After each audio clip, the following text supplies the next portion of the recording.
Hello everyone, welcome back to my channel action Gautami's blog. তো তোমরা সবাই কেমন আছো? আশা করি তোমরা সবাই ভালো আছো আর আমরাও খুব ভালো আছি।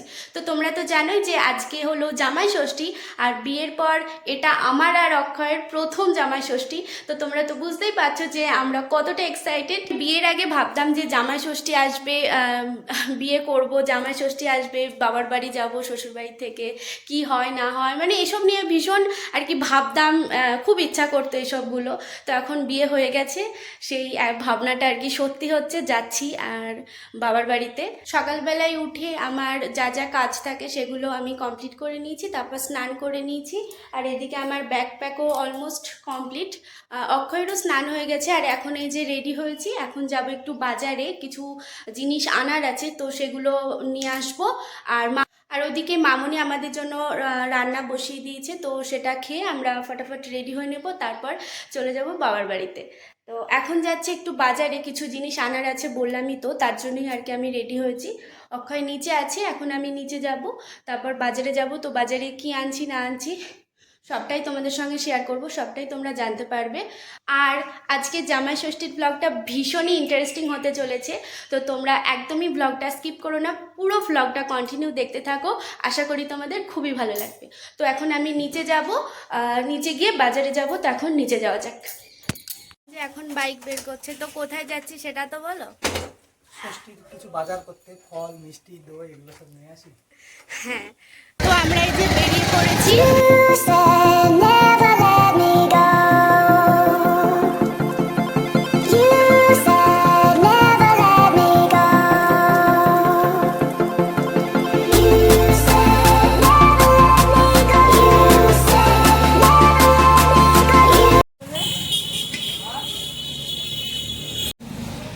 দই মিষ্টি নেওয়া কমপ্লিট, এখন আম আর লিচু নিতে হবে, তাই তো?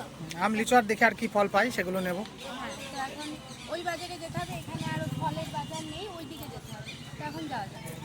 মিষ্টির দোকান থেকে আমরা সোজা চলে আসি একটা ফলের দোকানে। তো এখানে এসে দেখি আমগুলো বেশ সুন্দর ছিল, দেখতেও ভালো ছিল, আর লিচুগুলো অন্যান্য দোকানের তুলনায় বেশ সাইজে মোটামোটাই ছিল। তো এখান থেকে আম, লিচু আর অন্যান্য ফল কিছু নিয়ে নিই, তারপর আমরা সোজা বাড়ি চলে আসি। খাওয়া দাওয়া সেরে এই যে শাড়ি পরে রেডি হয়ে গেছি। তো জামাই ষষ্ঠীতে যাওয়ার জন্য আমি এই শাড়িটা পরেছি, এটা আমি মানে আমার শ্বশুরবাড়িতে রিসেপশানে গিফট হিসাবে পেয়েছি। তো শাড়িটা খুবই সুন্দর, তো এটাই পরে নিয়েছি। আর ওদিকে অক্ষয় রেডি, কই দেখি, ও তো গরমে ওর নাজেহাল অবস্থা, রেগে যাচ্ছে খালি। এদিকে এসে একটু, এই যে ওকে কত করে বললাম যে পাঞ্জাবি পরো পাঞ্জাবি পরো, কিন্তু কিছুতেই ও পাঞ্জাবি পরলো না, ওর গরমে খুব কষ্ট হচ্ছে। আচ্ছা ঠিক আছে, হ্যাঁ। তো আমরা রেডি হয়ে গেছি, ব্যাকপ্যাকও রেডি, এবার খাওয়া দাওয়া করে নিয়েছি, এখনই নিচে যাব আর বেরোবো। আমরা টোটোতে যাব, আগেই বলে দিই, কারণ এত ব্যাগপত্র নিয়ে আর কি বাইকে যাওয়া সম্ভব না, যতই কাছে বাড়ি হোক, ঠিক আছে, ওই জন্য আমরা টোটোতে যাব। তো এখন বেরোনো যাক। আমরা নিচে চলে এসেছি, আর অক্ষয় সব কিছু আর কি চেক করে নিচ্ছিল যে কোনো কিছু যাতে ভুল না হয়। দেখো, ওর থেকে অক্ষয়ের অবস্থা শোচনীয়, জামাইকে লেগেছে। আর যাওয়া জামা ষষ্ঠী করতে ভাবলাম পাড়ার মধ্যেই টোটো পাবো, কিন্তু সেটা তো আর হয় না। রেডি হয়ে 10 মিনিট দাঁড়িয়েছিলাম, টোটো পাইনি। তারপর এতগুলো ব্যাগ নিয়ে রাস্তা অবধি এসে, মেন রোড অবধি এসে তবেকা টোটো পেয়েছি। তো এখন টোটো পেয়ে গেছে, এখন যাওয়া যাক। আর অবস্থা You said never let me go. You said never let me go. রাস্তায় বেরিয়ে দেখি রাস্তায় প্রচণ্ড ভিড় ছিল, মানে জামাই ষষ্ঠীর বাজার, বুঝতেই পারছো, মানে আর টোটোটা ওই জন্য আর কি ধীরে ধীরেই যাচ্ছিল। এতটা সময় লাগে না যদিও আমার বাড়ি যেতে, তবুও সেদিনকে আর কি একটু টাইম লাগছিল।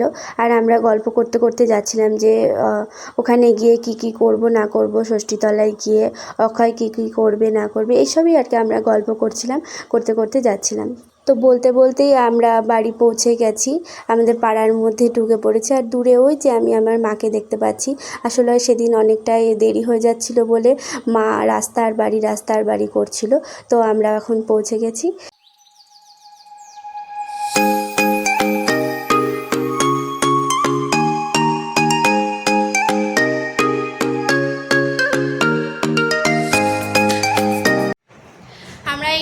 বাড়ি পৌঁছালাম, এই যে অক্ষয় ঘেমে স্নান। তো আবার তোমাদের সঙ্গে একটু পরে দেখা হচ্ছে। বাড়ি আসতেই মা আমাদের জন্য কোল্ড ড্রিঙ্কস নিয়ে আসে, তো সেটা চটপট খেয়ে নিই। আর তারপর আমরা চলে যাই ষষ্ঠীতলায়। তো সেখানে গিয়ে দেখি যে পুজোর সবাই জোগাড় করছে, সবাই একে একে আসছে।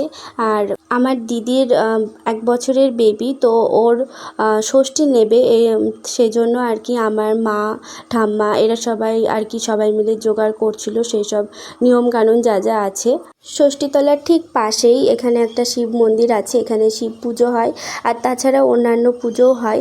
আর ঠিক তার পাশে আরেকটাও মন্দির আছে। তো এখানে শিবরাত্রিতে অনেক মেয়েরা আর কি জল ঢালে, আমিও ঢেলেছি অনেক কবার। আর এদিকে অক্ষয় বসে রয়েছে, আর এই গাছটার তলায় মানে কি বলবো অনেকটাই ছায়া পড়ছে আর ঝিরিঝিরি হাওয়াও বইছিল। পাশেই নদী আছে, তো ওই জন্য বেশ আবহাওয়াটা ওখানকার ঠান্ডা ছিল, ওই জন্য আর কি ভালো লাগছিল। এখানে একে একে সব দিদিরা কাকিমারা সবাই আস্তে আস্তে আসছে। তো এগুলোই আর কি দেখছিলাম, কতজনের সঙ্গে দেখা হলো, ভালো লাগলো বেশ। অনেকে পুজোর জোগাড় করছিল, অনেকে যাদের নতুন বাচ্চা হয়েছে আর কি তারা ষষ্ঠী নেবে সেই সবের জোগাড় করছিল। এই যে আমার ঠাম্মা এখানে পুজো মানে দিদি ষষ্ঠী নেবে সেই সবের জোগাড় করছিল। আর এই যে আমার মাও এদিকে ব্যস্ত ছিল ওই কাজেই। আর এই যে আমরা একটু দূরে আর কি বসেছিলাম আর সব কিছু আর কি দেখছিলাম দূরে বসে বসে। গরমে আর কিছু আর কি ভালো লাগছিল না, এই জন্য ফাঁকাতে একটু বসেছিলাম। এই যে দিদি ওর বাচ্চাকে কোলে নিয়ে আছে আর সবাই আর কি ধরে রয়েছে। এখানে ফল টল আছে আর এখানে এটাই নিয়ম, এইভাবেই থাকতে হবে। আর এখানে ষষ্ঠীতলায় উনি ষষ্ঠীর পুজোর গল্প পড়বেন, তো গল্পটা শেষ হলেই তবে পুজো সম্পন্ন হবে। এখানে সবাই সবাইকে হাওয়া করছিল, এটা বেশ মজার ছিল, দেখতে লাগছিল। তো তারপর অক্ষয় যেহেতু নতুন জামাই ওই জন্য এখানে ঠাম্মা দইয়ের ফোঁটা দিয়ে দিল। আর তারপর ষষ্ঠীর যে তেল হলুদ লাগানো ধাগা, তো সেটা বেঁধে দিল ওর হাতে। তো আমাদের সমস্ত নিয়মকানুন শেষ হয়ে গেছে। তো এখন আমরা বাড়ি চলে এসেছি। তারপর অক্ষয়কে আর কি খেতে দেওয়া হয়েছে। তো এখানে কি ও খাচ্ছে তোমরা তো দেখতেই পেলে। আর এদিকে মা পাশে বসে তার জামাইকে হাওয়া করছিল আর এদিকে জামাই খাচ্ছিল। অক্ষয় তো মনে হচ্ছে দেখে যে বেশ মজাতেই ছিল, মানে এত ফেসিলিটি ওর জন্য। শাশুড়ি মা বাতাস করছে আর ও এদিকে বসে বসে খাচ্ছে ফল, মানে আলাদাই একটা ব্যাপার।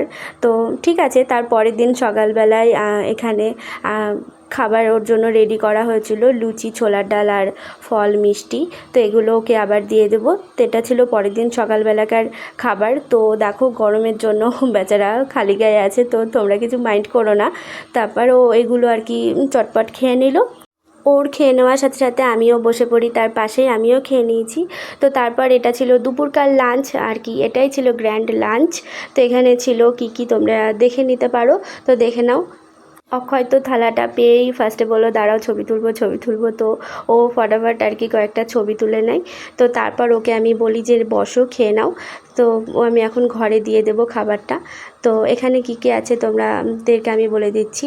শাক, আলু ভাজা, পটল ভাজা, পাঁপড় ভাজা, আর এদিকে আছে স্যালাড, আর এদিকে আছে মাটন, তারপরে রয়েছে পটল শস্য, তারপরে মিষ্টি, দই, আর এদিকে আছে চাটনি, আর এখানে আছে জল। তো এখন ও খাওয়া শুরু করবে। অক্ষয় তো মাটন লাভার, ও এখানে মাটন দেখে তো ওর মুখে একগাল হাসি। তো এটা দেখে আমিও খুব খুশি। আমি ব্লগটা এডিট করতে গিয়ে দেখি যে আমি তো ব্লগটা এন্ডই করিনি, আমি একদম ভুলে গিয়েছিলাম। তো জামাই ষষ্ঠীর স্পেশাল ব্লগটা এই অবধি ছিল। তো ব্লগটা কীরকম লাগলো কমেন্টে জানিও, ভালো লাগলে একটা লাইক করে দিও। আর চ্যানেলটাকে কি করবে, চ্যানেলটাকে অবশ্যই সাবস্ক্রাইব করে দিও, যে করে হোক সাবস্ক্রাইব করা চাই। তো দেখা হচ্ছে নেক্সট ব্লগে, ততক্ষণ তোমরা ভালো থেকো, টাটা।